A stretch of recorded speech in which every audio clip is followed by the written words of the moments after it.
नमस्कार दोस्तों, आज मैं आपको अधिक मास के शुक्ल पक्ष की पद्मिनी एकादशी व्रत में सुनी जाने वाली 5 कहानी सुनाने जा रही हूँ। प्रेम से बोलिएगा रस माता की जय हो, विष्णु भगवान की जय हो।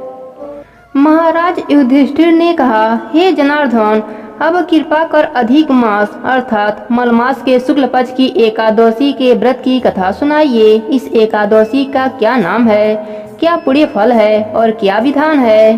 भगवान श्री कृष्ण बोले, राजन, अधिक मास शुक्ल पक्ष की एकादशी का नाम पद्मिनी है। इसके व्रत में भगवान पद्मनाभ की पूजा होती है। इस व्रत की कथा इससे पूर्व महर्षि नारद से कह चुका हूँ। दशमी के दिन से ही यह व्रत आरंभ हो जाती है, यानी दशमी को ही एक बार खीर का भोजन करना चाहिए। ब्रह्मचर्य धारण कर पृथ्वी पर सोना चाहिए। एकादशी को प्रातः उठ शौच आदि से निवृत्त हो दातून करें और कम से कम 12 कुल लेकर मुंह को शुद्ध करें। किसी नदी, कूप अथवा सरोवर में स्नान करना चाहिए। गोमय, मृतिका, तिल, कुश और आंवले के चूर्ण से विधिवत स्नान करना चाहिए। स्नान के पूर्व मृतिका का लेपन करें और प्रार्थना पूर्वक स्मरण करें, हे मृतिके, भगवान ने 12 रूप धारण कर तुम्हारा उद्धार किया है। ब्रह्मा एवं कश्यप द्वारा आप अभिमंत्रित की गई हो, अतः आप मुझे भगवान की पूजा करने की शक्ति प्रदान करो। हे ब्रह्मा के मुख से उत्पन्न होने वाली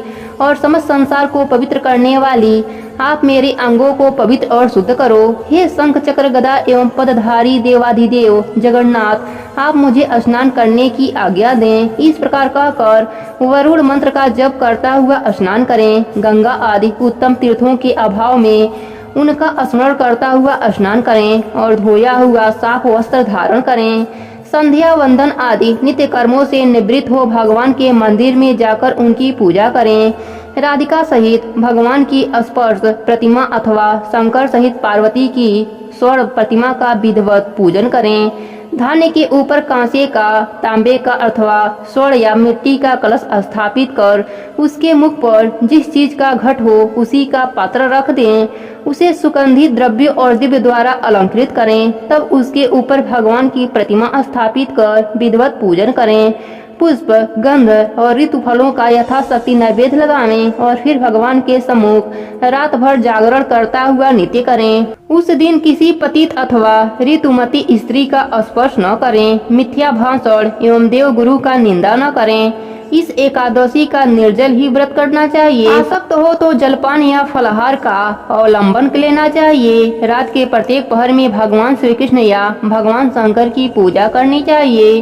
पहले पहर में नारियल का फल, दूसरे पहर में बिल्व फल, तीसरे पहर में सोना फल और चौथे पहर में पुंगी फल अर्पण करना चाहिए। इस प्रकार नैवेद्य लगाने से कर्मानुसार अग्निहोत्र, वाजपेय, अश्वमेघ और राजसूय यज्ञ का पुण्य फल प्राप्त हो जाता है तथा पृथ्वी में उपस्थित समस्त तीर्थों के करने का पुण्य फल प्राप्त हो जाता है। इस प्रकार पूजन करता हुआ रात भर जागरण कर सूर्य उदय होने पर स्नान कर भगवान का पूजन करें और ब्राह्मणों को भोजन करा के भगवान की प्रतिमा एवं घट इत्यादि को दान करें। हे राजन, पद्मिनी एकादशी के विधि का विधान तो मैं सचमुच तुम्हें सुना चुका। अब इसी विषय की एक आख्यान जिसको महर्षि पुलस्त्य ने नारद से कहा था और जो अत्यंत ही सुंदर और पवित्र है, वह मैं तुमसे कहता हूँ। ध्यान पूर्वक सुनो। एक बार कार्तवीर्य अर्जुन ने रावण को बंदी कर लिया था और पुलस्त्य ने जाकर उसे मुक्त कराया था। इस कथा को सुन नारद जी ने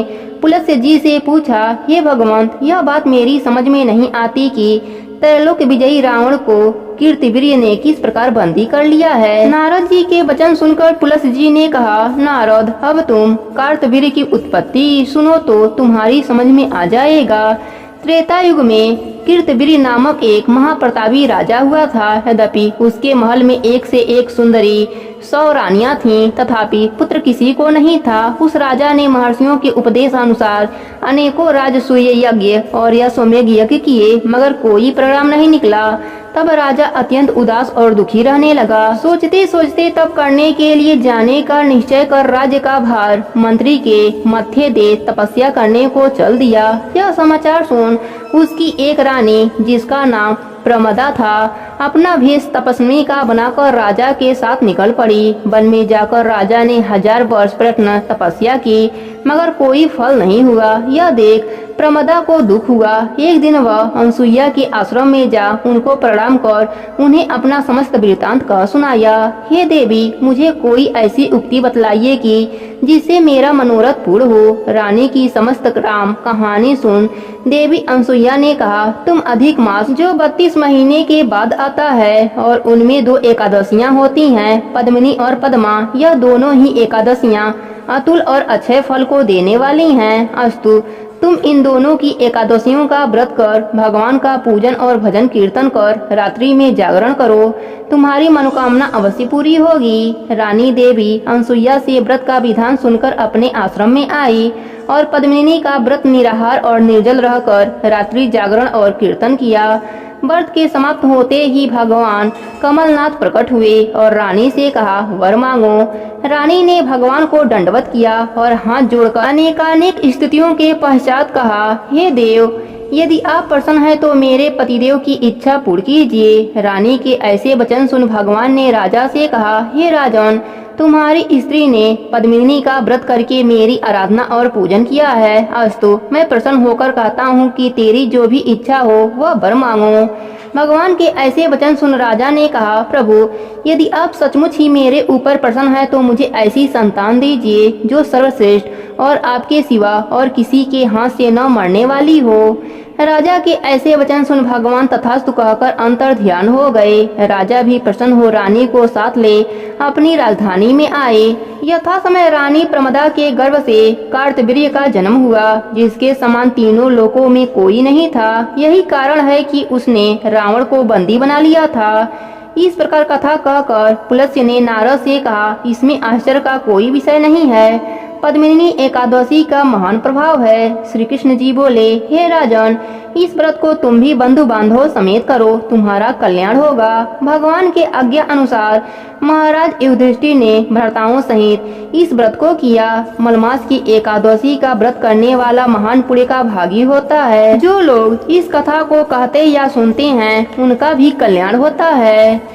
दूसरी कथा के अनुसार प्राचीन काल में एक काम्पली नाम का एक नगर अत्यंत ही समृद्धिशाली एवं सुंदर था। उस नगर में एक धर्मात्मा ब्राह्मण अपनी स्त्री सहित निवास करता था। वह ब्राह्मण अत्यंत ही दीन और दरिद्र था। उसकी स्त्री परम धर्मात्मा और पतिव्रता थी। उसे जो कुछ भी मिले उसमें वह अतिथियों का सत्कार कर बचा हुआ अपने पति को खिला देती और अपने अनवरत उपवास कर निराहार रह जाती। इस प्रकार करते करते उसका स्वास्थ्य बिगड़ने लगा और वह अत्यंत दुर्बल हो गई। यह देख ब्राह्मण बड़ा दुखी होकर अपने को ही कोसने लगा कि जब मैं स्त्री का भरण पोषण नहीं कर सकता तो मुझे विवाह ही नहीं करना चाहिए था। अपने मन में बहुत कुछ सोच विचार कर उसने अपनी स्त्री से कहा, प्रिय, मेरी वजह से तुम महान कष्ट भोग रही हो। यदि मुझ दरिद्र के साथ तुम्हारा विवाह न हुआ होता तो कदाचित तुम्हारा यह दशा न होता। अब तुम मुझे बताओ कि इस दरिद्रता को दूर करने के लिए क्या करूं? यदि तुम कहो तो मैं अब यहाँ से कहीं अन्यत्र जाकर धन उपार्जन करने का प्रयास करूं। अपने पति के ऐसे वचन सुन सुंदरी स्त्री ने कहा, प्राणनाथ, यह आप क्या कह रहे हैं? दासी से क्या अपराध हुआ है जो आप दासी को त्यागने का विचार कर रहे हैं? आप कहीं न जाइए, अपने घर में रहिए। ब्राह्मणी के ऐसे वचन सुन ब्राह्मण चुप रह गया। संयोगवश एक दिन उसके घर महर्षि कौंडल्य ऋषि आ गए। दोनों प्राणियों ने उनका यथाशक्ति आदर सत्कार किया। उनको भोजन इत्यादि कराकर ब्राह्मणी ने महर्षि को हाथ जोड़ और प्रणाम कर नम्रता पूर्वक कहा, मेरे स्वामी दरिद्रता से घबरा गए हैं, वह प्रदेश जाना चाहते हैं। सो हे प्रभु, कोई ऐसा व्रत मुझे बताइए कि जिसको करने से मेरे स्वामी इस दरिद्रता से छूट सकें। ब्राह्मणी के ऐसे वचन सुन कौंडिल्य ऋषि ने कहा, महाभागे, तुम पुरुषोत्तम मास के एकादशी का व्रत करो, तुम्हारा मनोरथ सिद्ध होगा। इसी एकादशी के पुण्य फल और प्रताप से धनपति बन गए हैं। इसी एकादशी के पुण्य फल एवं प्रताप से महाराज हरिश्चंद्र का गया हुआ राज्य पुनः प्राप्त हुआ था। साथ ही साथ पंचरात्रि व्रत का महात्म्य और भी अद्भुत एवं महान है। दशमी से लेकर अमावस्या तक नित्य प्रति स्नान कर भगवान का पूजन कर निराहार रहकर व्रत करें और रात्रि में जागरण करें। यह नियम 5 रात्रि तक बराबर चलावें तो अवश्य ही मनोवांछित फल पावें और अंतकाल में विष्णु लोक को जावें। और यदि 5 रात्रि तक केवल एक बार संध्या समय भोजन करें तो महान फल हो। विद्वान ब्राह्मण को तिल पात्र दान करने से पात्र में जितने तिल होते हैं उतने वर्ष पर्यटन स्वर्ग सुख भोग करने का फल प्राप्त होता है। अस्तु, तुम भी अपने पति के साथ मिलकर इस व्रत का अनुष्ठान करो, तुम्हारा कामना अवश्य ही पूरा होगा। महर्षि के कथना अनुसार दोनों ने एकादशी व्रत को धारण किया। पंचरात्रि होकर जिस समय प्रभात हुई और वे लोग व्रत का पालन कर चुके, उसी वक्त उनके पास एक राजकुमार उपस्थित हुआ और उन्हें राज सम्मान के साथ ही साथ सुंदर सामग्रियों से भरे उत्तम भवन एवं अतुल धन राज तथा जागीर प्रदान किया। पंचरात्रि व्रत के प्रताप से वह ब्राह्मण और ब्राह्मणी इहलोक में महान सुख और संपत्ति का भोग कर अंतकाल में विष्णु लोक को गए। भगवान श्री कृष्ण बोले, राजन, जिसने भी अधिक मास एकादशी का व्रत किया हो उसको पुष्कर, गंगा एवं अन्य तीर्थों की क्या आवश्यकता, गया जी में श्राद्ध करने की क्या जरूरत। यह सब महान फल तो एकादशी के करने से ही प्राप्त हो जाता है। जिस प्रकार द्विपदों में ब्राह्मण, चतुर्पदों में गाय और देवता में इंद्र श्रेष्ठ हैं, उसी प्रकार महीनों में मलमास श्रेष्ठ कहा गया है। उसके अंतर्गत 5 रात्रि और भी महापुण्यों को देने वाली है। उससे भी अधिक पुण्यप्रद और अच्छे फल देने वाली पद्मिनी और परमा नाम की एकादशी है, क्योंकि 84 लाख योनियों में भ्रमण करने के बाद मनुष्य योनि में जन्म बड़े भाग्य से मिलता है। इसलिए बलपूर्वक सबको पुण्य संचित करना चाहिए। हे राजन, आपने जो प्रश्न मुझसे किया उसका उत्तर मैंने तुमको सुना दिया। अब तुम्हें भी श्रद्धा भक्ति समेत अधिक मास एकादशी का व्रत करना चाहिए। प्रेम से बोले विष्णु भगवान की जय हो।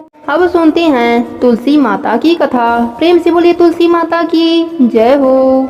बहुत पुरानी बात है। एक गांव में एक बुढ़िया माई रहती थी।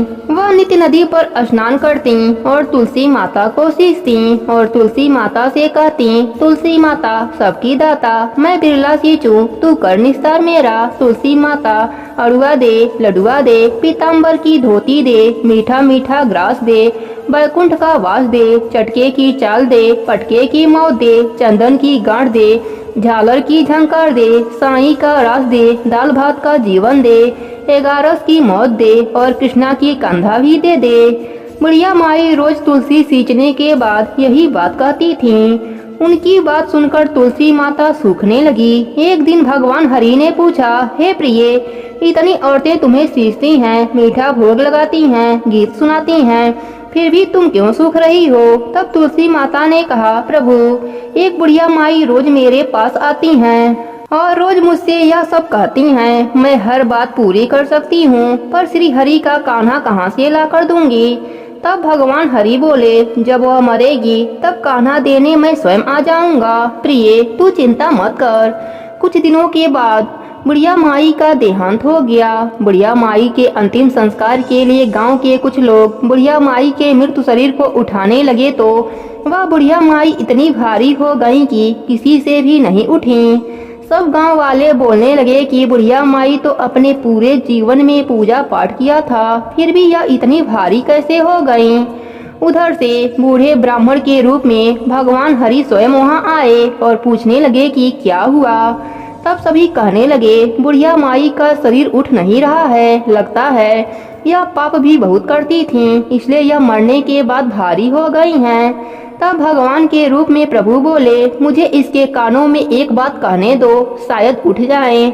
लोग बोले, ठीक है, आप भी प्रयास कर लो।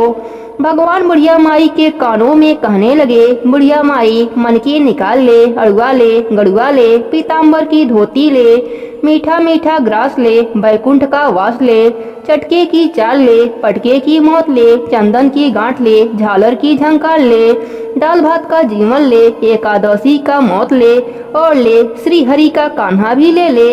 इतना कहते ही बुढ़िया माई हल्की हो गईं।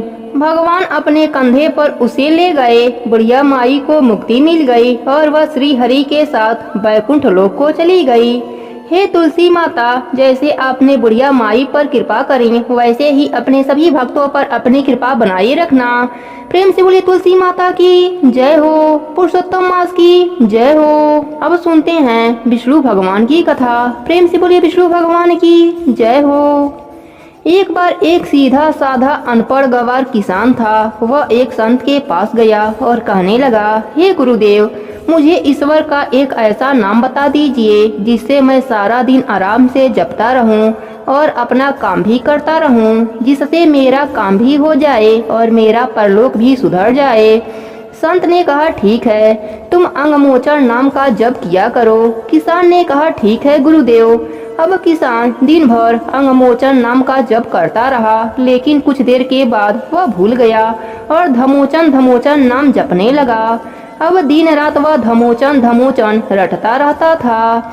एक दिन भगवान विष्णु भोजन करते हुए मुस्कुरा रहे थे। तब माता लक्ष्मी ने इसका कारण पूछा कि आप इस तरह क्यों मुस्कुरा रहे हैं। भगवान विष्णु कहने लगे, लक्ष्मी, मेरा एक भक्त मेरा नाम रट रहा है, जिसका शास्त्रों में कोई बड़ा नहीं है, लेकिन नाम वह गलत ही ले रहा हो, लेकिन उसका मन मेरी ओर लगा हुआ है। इसके मन में मेरी छवि है। माँ लक्ष्मी कहने लगी, आपको लगता है कि यह आपका सच्चा भक्त है, तब चलिए इसकी परीक्षा ले लेते हैं। विष्णु जी कहने लगे, लक्ष्मी, अगर तुम्हारी ऐसी इच्छा है तो चलो धरती पर चलते हैं। दोनों ने साधारण से स्त्री पुरुष का रूप धारण किया और किसान के खेत में पहुंच गए। भगवान विष्णु कहने लगे, लक्ष्मी, तुम्हें लेनी है इसकी परीक्षा, इसलिए तुम किसान के पास जाओ। किसान के खेत के पास कुछ गड्ढे बने हुए थे। विष्णु जी कहने लगे कि मैं उसमें जाकर छिप जाता हूँ, तुम जाकर उस किसान की परीक्षा ले लो। माँ लक्ष्मी जी उस किसान के पास गईं और बार बार उससे पूछने लगीं, किसका नाम जप रहे हो। किसान थोड़ा मुंहफट था, फिर भी चुप रहा कि मेरे ध्यान में किसी प्रकार की कोई विघ्न ना पड़े। वह धमोचन धमोचन नाम रटता रहा। लक्ष्मी जी ने पूछना बंद नहीं किया, पूछती रहीं, किसका नाम जप रहे हो। किसान खींचकर कहने लगा, तेरे भतार पति का नाम जप रहा हूँ। लक्ष्मी जी सोचती हैं, शायद किसान मुझे पहचान लिया। लक्ष्मी जी ने फिर से पूछा, अगर मेरे भतार का नाम जप रहे हो तो वह कहाँ है। किसान फिर गुस्से में बोला, यही होगा, किसी गड्ढे में जाओ ढूंढ लो। लक्ष्मी जी ने विष्णु भगवान को पुकारा कि प्रभु बाहर आ जाइए, यह तो सचमुच आपका भक्त है, इसने तो मुझे भी पहचान लिया और आपके बारे में भी सब कुछ जानता है। भगवान विष्णु और माता लक्ष्मी जी उसे साक्षात अपने दिव्य रूप के दर्शन दिए। कहने का भाव यह है कि भगवान तो भाव के भूखे हैं। निश्चल भाव से सच्चे मन से भगवान को जपते हैं तो वह जरूर मिलते हैं। हे भगवान विष्णु, हे माता लक्ष्मी, जैसे आपने किसान को दर्शन दिया, उसका जीवन सार्थक किया, वैसे ही हम सब पर भी अपनी दया दृष्टि बनाए रखना। प्रेम से बोलिए विष्णु भगवान की जय हो, पुरुषोत्तम भगवान की जय हो। अब सुनते हैं एकादशी व्रत में सुनी जाने वाली 11 माता की कहानी। प्रेम से बोलिए 11 माता की जय हो। एक समय की बात है, एक नगर में एक सेठ रहता था। वह अपने शादी के बाद नए वस्त्र पहनकर अपने पत्नी को लाने पहली बार ससुराल जा रहा था। रास्ते में उसने एक गाय को तालाब की ओर जाते देखा। वह गाय पानी पीने के लिए तालाब में उतर तो गई, लेकिन कीचड़ होने के वजह से वह तालाब से बाहर नहीं निकल पा रही थी। गाय ने उस आदमी को वहाँ से गुजरते देखा तो उसने आदमी से मदद के लिए कहा, लेकिन सेठ ने कहा कि मैं नया वस्त्र पहना हूँ और मैं अपने ससुराल जा रहा हूँ। अगर मैं तुम्हारी मदद करूँगा तो मेरे कपड़े गंदे हो जाएंगे। गाय माता उदास हो गयी और वह कीचड़ में धंसती जा रही थी। गाय ने उस सेठ को श्राप दे दिया कि अब से 8 पहर बाद तू गधा बन जाएगा। अब वह सेठ डर गया और गाय से अपने भूल के लिए क्षमा मांगने लगा, लेकिन तब तक गाय पूरी तरह पानी में डूब चुकी थी। वह सेठ पछताता हुआ उदास मन से अपने ससुराल पहुंचा। जाते ही उसने अपने पत्नी को ले जाने की रट लगा दी। सभी ने उसे बहुत आग्रह किया कि अभी तो तुम आए हो, कम से कम एक रात यहाँ रुक जाओ, लेकिन वह रुकने के लिए तैयार नहीं था। तब उसकी पत्नी ने कहा कि जब सभी लोग इतना कह रहे हैं तो आप एक दिन के लिए क्यों नहीं रुक जाते। तब उसने अपने पत्नी को गाय के श्राप वाली बात बताई। उसकी पत्नी उसी वक्त अपने मायके से विदा लेकर पति के साथ चल पड़ी। 8 पहर बाद वह आदमी गधा बन गया और पूरा दिन घर में पड़ा रहता। कुछ दिनों के बाद घर में खाने पीने के लाले पड़ गए। तब उसने अपने पत्नी से कहा कि मुझे लेकर बाहर मजदूरी करो। तब उसकी पत्नी उसे लेकर बाहर गई और नगर के राजा के यहाँ मजदूरी का काम करने लगी। उसे वहाँ बोझ उठाते देख लोगों ने कहा कि तुम्हारे पास तो गधा है, फिर तुम बोझ क्यों उठा रही हो। परंतु उसने कोई उत्तर नहीं दिया और अपना काम करती रही। दूर से यह सब राजा भी देख रहा था। उसने भी उसे यही कहा कि तुम्हारे पास गधा है, फिर तुम यह बोझ क्यों उठा रही हो। तब उसने राजा से कहा कि यह गधा नहीं है, यह मेरे पति हैं। उसने गाय के श्राप वाली पूरी बात राजा को बताई। राजा ने अपने नगर में विद्वानों और पंडितों को बुलाकर इसका उपाय पूछा। तब एक विद्वान ने बताया कि जिस किसी ने 101 एगारस का व्रत किया हो वह अपने पुण्य का फल इसे दे दे तो यह अपने असली रूप में आ सकता है। यहाँ हम आपको एगारस का अर्थ स्पष्ट कर देते हैं। 11 एकादशी व्रत रखने पर 1 एगारस पूरा होता है और 22 एकादशी व्रत रखने पर 2 एगारस पूरा होता है। ऐसे ही जिसने 101 बार 11 एकादशी के व्रत किए हों उसके पुण्य के फल से वह आदमी अपने असली रूप में आ जाएगा। राजा ने अपने पूरे नगर में घोषणा करा दी, लेकिन किसी ने भी पूरे 111 नहीं किए थे। कई दिन बाद उन्हें एक बुढ़िया मिली जिसने 101 एगारस पूरा कर लिए थे। राजा ने उस बुढ़िया को उसका फल देने को कहा, लेकिन वह बुढ़िया 100 एगारस एकादशी का फल देने को तैयार हुई, क्योंकि 1 एगारस का फल वह खुद अपने लिए रखना चाहती थी, जिससे कि उसे मोक्ष की प्राप्ति हो और वैकुंठ धाम में वास मिले। इतना कहकर उसने अपने 100 एगारस एकादशी का फल उस सेठ को दे दिया। तब वह गधा से मनुष्य रूप में आ गया, लेकिन 1 एगारस कम होने के वजह से गधे की पूंछ उसके शरीर से नहीं गई। एगारस माता की यह महिमा देखकर उन पति पत्नी ने एगारस व्रत करने का निश्चय किया। पति पत्नी दोनों मिलकर एगारस का व्रत करने लगे। 1 एगारस पूरा होते ही सेठ की पूंछ गायब हो गई और एगारस माता की कृपा से उनका घर अन्य धन से भर गया। हे एगारस माता, जैसे आपने सेठ पर अपनी कृपा करी वैसे ही अपने सभी भक्तों पर अपनी कृपा बनाए रखना। कहानी अधूरी हो तो पूरी करना, पूरी हो तो मान रखना। प्रेम से बोली एगारस माता की जय हो। अब सुनते हैं व्रत को पूरा करने वाले गणेश भगवान की कहानी। प्रेम से बोली गणेश भगवान की जय हो। बहुत समय पहले की बात है। एक गांव में एक भाई बहन रहते थे। भाई बहुत गरीब था पर उसकी बहन पैसे वाली थी। जब बहन के ननद का विवाह था तब बहन ने न अपने भाई को विवाह में आने का निमंत्रण दिया, न ही कोई चिट्ठी भेजी। भाई को बाहर वाले से पता चला कि उसकी बहन के ननद का विवाह है। भाई ने गांव वालों को बताया। तब गांव वालों ने अपने घर से चुनरी, बिछिया और साड़ी जैसा जिनसे बन पड़ा कन्या के लिए दिया। भाई सारा सामान लेकर बहन के गांव पहुंचा। बहन के घर जाने पर बहन की देवरानी बोली, भाभी जी आपके भाई आए हैं। बहन ने पूछा कैसे आए हैं और क्या पहना है। देवरानी ने कहा पैदल आए हैं, फटी पगड़ी फटी धोती पहने हैं। बहन बोली मेरे ससुर हवेली के सामने दुकान में बैठे हैं, मुझे शर्म आती है। भाई को बोलो पीछे के दरवाजे से आए। भाई के आते ही बहन ने भाई को एक कमरे में बंद बाहर से ताला लगा दिया।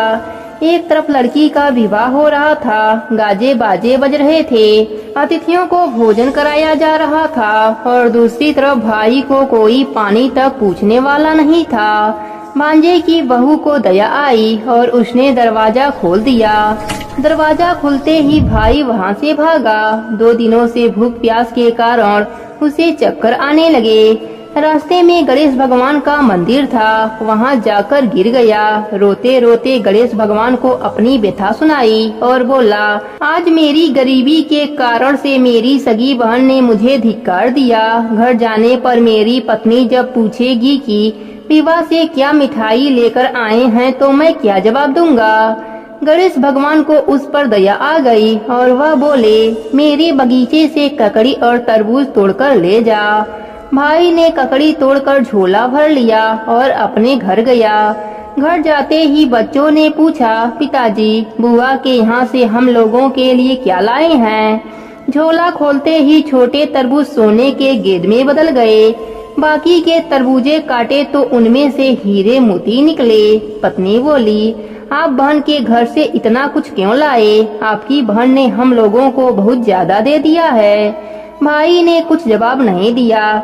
गणेश भगवान की कृपा से उनके दिन बदल गए। भाई का काम धंधा जोरों से चलने लगा। धीरे धीरे गहने बने, रहने के लिए मकान बन गए। पत्नी बोली, ननद जी को बुलाकर लाओ। भाई नए कपड़े नए जूते पहनकर रथ में बैठकर बहन को लेने गया। देवरानी बोली, भाभी जी आपके भाई आए हैं। बहन ने पूछा, कैसे आए हैं और क्या पहना है।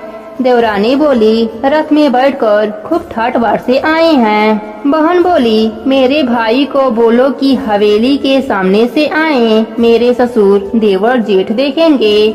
भाई का बहन ने खूब स्वागत किया। भाई बोला, मैं तुम्हें लेने आया हूँ। बहन बोली, मुझे भी बहुत दिन हो गए, चलो मैं चलती हूँ।